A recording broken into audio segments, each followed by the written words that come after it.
Assalamualaikum warahmatullahi taala wabarakatuh dan salam sejahtera. Bertemu kembali kita untuk modul yang ketiga. Okey, diharap calon dah lihatlah untuk dah belajar untuk modul satu dan modul 2. Ini kita kembali untuk modul 3. Saya teruskan berkenaan dengan pengenalan format ujian bertutur berkumpulan.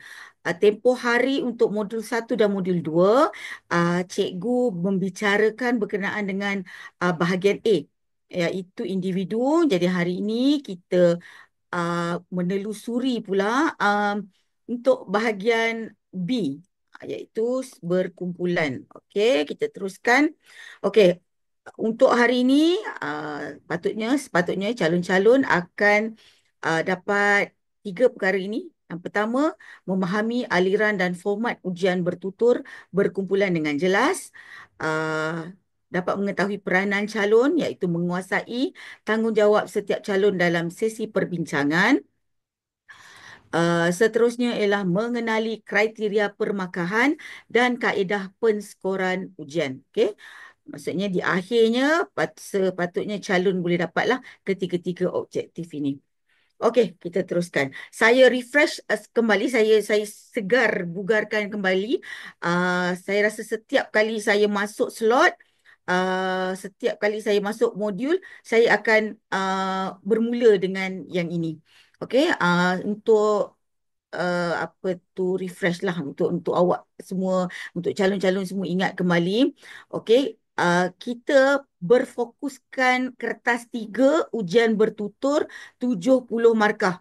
Kita nak kejar, kita nak dapat, kita nak gapai 70 markah. Cara bagaimana calon-calon boleh dapat 70 markah itu. Okey? Kita berada di kertas 3. Ingat dia, satu kertas tidak hadir bermaksud keseluruhan subjek bahasa Melayu tidak hadir. Okey. Okey.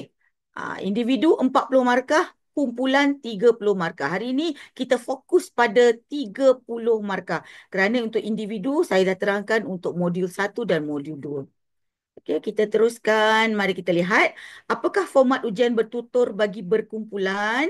Okey, untuk format ujian bertutur berkumpulan 30 markah, tempoh masa yang diberikan ialah pada 12 hingga 15 minit. Antara itu 12 hingga 15 minit dan antara 3 hingga 4 orang yang akan berada dalam bilik ujian tersebut, dan kamu semua akan menghadapi untuk 2 pusingan.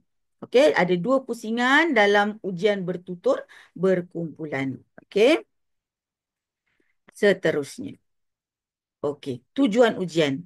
Kenapa sebenarnya, mengapa kementerian mewujudkan ujian bertutur ini? Untuk menilai keupayaan murid, untuk menilai keupayaan calon, berbincang secara spontan dan berkesan, menunjukkan etika yang baik dalam kumpulan, berkomunikasi dengan yakin dan lancar, bekerjasama dalam mencapai matlamat bersama.